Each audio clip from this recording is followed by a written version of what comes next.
30 seconds.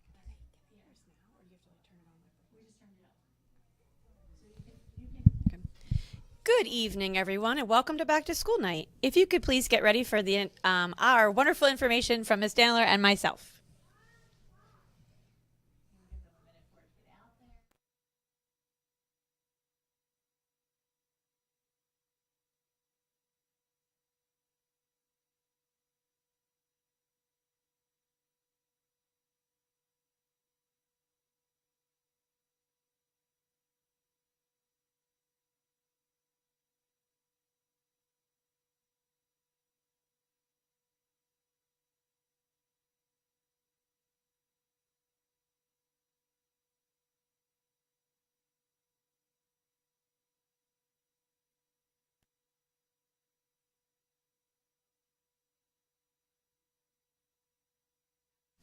I'm your very proud principal, Brooke Wagner.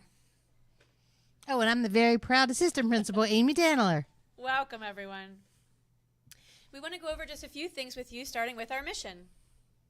At Essex Elementary, we provide all students with strong social, emotional, and academic foundational skills to become compassionate, self-reliant, respectful, and responsible learners.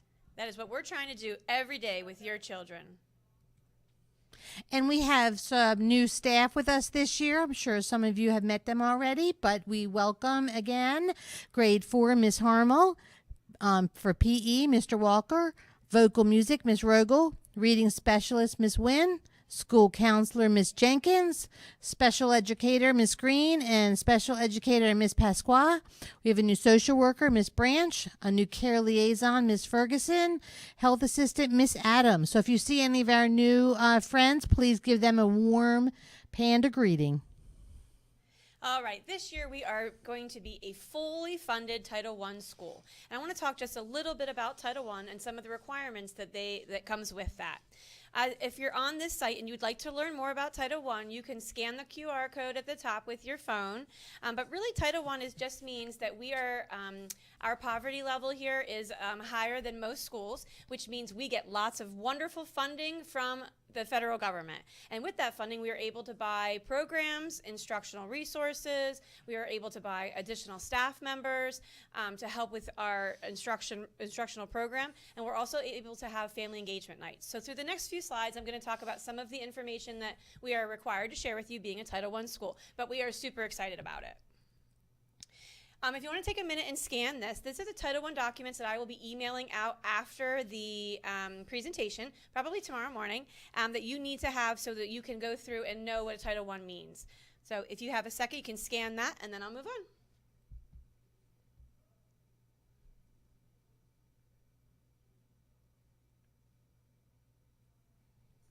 Okay, the first one is the Title I fact sheet. And this basically just says what it means to be a Title I school, what types of programs we have, what types of parent notification we need. So any information about that you can reference on the fact sheet. There's also a right to know you letter, which explains the rights you have as having a student in a Title I school. You are it is a right for you to have every teacher be highly certified and to have a degree. If not, we will have a letter explaining who is that and why and how we are helping them to achieve that goal. All right, let's get to the money. So the title, what? I got excited when you said money. Well, good. All right. So let's get to the Title I money. It's the allocation that we received. And so as a Title I school, we were budgeted $431,200 this year. Some of the programs that are supported by these funds are staffing positions. So what we want to do is make smaller class sizes and have more instructional assistants to help our students who are that need some support and who also need to be enhanced. So we spent $381,000 of that money on staffing positions. The rest of the money will be we will be doing ELA and math interventions. We'll be purchasing instructional supplies. We're going to have PD for our staff members to make sure that they are highly effective instructional staff. And then also we have family engagement allocation, which is about $5,600. And I'll go into that next of what the family engagement looks like. So what we really want to do as a Title I school, as every school, but really focus this year with this money, is to get parents involved, to help you to understand how to help your kids at home as well as at school. We know that things have changed greatly since we've all been in school, and that's what we want to do, is have nights where you can come in and we can teach you how to work with your children at home. So we're able to really do that. If you would like to be a part of our shared decision-making team, I know some of you were on that last year. Our next meeting is October 11th at 5, and we're going to be combining that with the PTA meeting. So we will have food served for you, and we can come on in and we can make some decisions together. We'll send out an RSVP if you'd like to join. All right, the Homeschool Compact is also another document that I'll be sending to you, and it's basically the agreement between our families and our community. Our families and our school. What are we going to do to make sure that all of our students succeed? Okay, so the SPP. Our SPP stands for School Progress Plan, and there are three areas of that: reading, or literacy, math, and climate. So for reading, we have a new HMH program curriculum this year, which we're going to be working on. So we're really going to be focusing on implementing that system with fidelity and making sure that we are then scaffolding for our learners. We're going to make sure that our educators have the commitment to being collaborative, engaging in professional development to improve instruction and to make sure that your kids succeed. So basically, those goals are the same for reading and basically the same for math. We really want to make sure we're scaffolding and we're really focusing in math on our special education students and getting them to close that gap. Okay, and our literacy and our math goals are instructional, and then our climate goal is focused on your children, that we're making sure that we meet their needs with their strengths, their needs, their interests, and making sure that your kids are getting exactly what they need. Okay, and then the last piece is the district level, which is the family engagement policy. If you're interested in that, I can also send that to you. But that's our focus, is getting the families involved and making sure our students succeed. All right, now, attendance matters. This is a huge focus for us this year as well. The attendance rate for Baltimore County should be above 94% at the end of the year, and also at each quarter, really. Our chronic absenteeism rate for 2023 was 32%.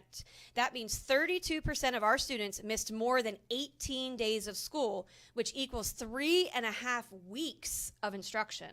So just take a minute and think about that. I know people get sick, we have things that are going on, but if you miss more than 8, you're missing 3.5 weeks of school. So we really need to focus on getting our students here, and so they're here and ready to learn. Speaking of that, school starts at 9. You are marked tardy at 9:10, but the doors open at 8:45, and I think we've been having a wonderful arrival. Yeah. What do you think? Yes. Yeah. And even with breakfast on the go, it's been great coming in, and we're super proud of the kids for that. One thing to note, parents, is if your child is absent or you're leaving early, please send in a letter to the teacher or a dojo message or however you communicate with the teacher, so that we know that that's happening and it can help speed up the process time. We also have our care liaison, Ms. Ferguson, and the attendance team who's going to be monitoring attendance this year. You may get calls from Ms. Ferguson if your child is out more than 2 days a week to find out what's going on and how we can help and support. And the attendance team we'll go through the processes of that another time. Ooh, Chromebooks. New Chromebooks for everybody this year. I know we've already started this process. Ms. Birnbaum and Ms. Rout sent home the contracts. We got most of the devices back. If you did not hand in your device last year, you will not receive a new Chromebook until we get it. There's only about 25 kids that we still need. Please bring your device to school each day charged, and bring your charger. Now, I know some parents are opting in. They do not want their child bringing their computer home. Let the teacher know. We'll keep them here at school. Through BCP, if there's any issues, minor issues that are happening, let the teacher know, and BCPS will fix it. This year, if there is intentional destruction or vandalism of a computer that is beyond repair, and we don't mean like, oops, I made a mistake, a key fell off. This is like you're breaking it, you're cracking the screen, you're dropping it down the stairs, anything like that. The parents are liable for the $355 that it costs to be repaired, and you will be charged for that. So just be very careful. We're going to really work with our students this year about keeping these Chromebooks and really making sure that there should be no stickers, there should be no writing, there should be nothing put on these computers except for the labels that Ms. Rout and Ms. Birnbaum put on them. Yep. I think that's it. Perfect. All right, new dismissal procedures too. This is a little bit different. Since COVID, the last couple of years, we were unable to let people in the building like we wanted to. And we really felt that we were missing that connection with you, parents, when you're coming in. So what we'll do now is, if you have an early dismissal, You'll come to the door, beep in, say what you're here for, make sure you have your ID ready, and what we'll do is we'll have you come right into the lobby, and the sign-out book is going to be out in the lobby. We'll come out and talk with you, and then you can wait in the lobby until your child comes down. Same thing is for early dismissals from the nurse. You have your ID ready, but you'll ring the bell and you'll go right to the nurse's office. They have a sign-out sheet, and then you're able to talk to the nurse in her office about any procedures that she may have for you. Oh, you know what I forgot to say? What'd you forget? I know. At 3:30 will be the last time you can get an early dismissal. So if you know you have to pick your student up at you have to leave by 3:35, make sure you get there before 3:30 because we will not dismiss them because dismissal gets so hectic within the building. People are switching classes, packing up. It's very difficult. So please, if you have to have an early dismissal before the 3:45, it's got to be here before 3:30. Does that sound okay? Yeah, Clear? so anytime between 3:30 and 3:45, you cannot pick up your child. You have to wait outside. Yep. All right, code of conduct. The code of conduct, your children can help you with this. Our code of conduct, I am respectful, I am responsible, respectful, ready, and safe. And we say our code of conduct every morning, and we follow our code of conduct every day. And that's related to our positive behavior plan, which is on the, there you go. For our high fives, when we catch your kids showing that they're responsible or respectful, ready, and safe, we're going to reward them and really honor and respect that they're doing the right thing and give them a little high five. Woo! And I guess some of you have seen them on Dojo where we will take their picture and they get their names written up on a board to really show that I here with our proud pandas, we are responsible, respectful, ready, and safe. Yep, and that's so important to highlight the positive behaviors that are happening here at Essex. Okay, the last part for this is the login support. If you're having trouble setting up Schoology or your Focus accounts, you can contact Mrs. Birnbaum and Mrs. Rout, who are our technology liaisons this year, and their emails are there. You can also Dojo them. They're connected to all the classes. All right, I'm running out of time, but I want to do a little shout out for our wonderful PTA. They are so involved in everything. So this is the PTA Panda Post. It'll be their newsletter they're going to send out every day. Some of the upcoming events, we have Donuts with Grown-Ups. If your last name is A through L, you're going to be on October 2nd in the morning. And Donuts with Grown-Ups M through Z, you will be on the 4th. And we're going to come in early, have breakfast with our grown-up, and just have a wonderful time. Trunk or treat, mark those calendars and get those trunks ready. 10/27, starting at 6 p.m. And then finally, like I shared earlier, the next PTA meeting is October 11th at 5, and that will also be combined with our Title I shared decision-making team. We have bracelets for sale out, and mums are coming from 9:15 to 9:29, I believe, or 10 which that's what that says, sorry. But we had a wonderful mum sale last year, so we hope we can continue it. Meeting the board, our president is Miss Katie Fetchick. Vice President, Vicki Nellis. Vice President as well, Kim Fitzwater. Treasurer, Chrissy Manfredo. Bookkeeper, Emily Nocera. Secretary, Crystal Fuller. Secretary, Jess Plasek. And Secretary, Courtney Yoder. We had a wonderful turnout at the PTA meeting last night. It was virtual, and it was awesome. Thank you so much for all the new people that came. We really value your input. And also feel free to stop by their table and buy a bracelet, join the PTA, and get some more information. $10 to join the PTA today. All right, and one more thing, this is the last piece for us, is that with every Title I meeting we have to do an evaluation. So if you would please take a second and use your phone and get this QR code up, and there will be a couple of questions for the evaluation. If you don't know how to do that on your phone, we have paper copies in the lobby when you leave. But I think that's it for us. I think we're going to have a fantastic year. I'm so pumped. And what time are we switching? We are going to, the teachers are going to start now at 6:30, and then we're going to switch at 6:55 to go to the second session. If you do not have a second session, you can stop down in the lobby and meet any of our the tables that are there, and then you can go home, join the PTA, and then go home. We also have yearbooks for sale for $10 from last year. And if you have a second session, you'll go there at 7 and we'll end at 7:25. We hope you have a wonderful time learning all about your child's classroom this year. We have some amazing staff members, and I can't wait for you to meet them. Bye, guys.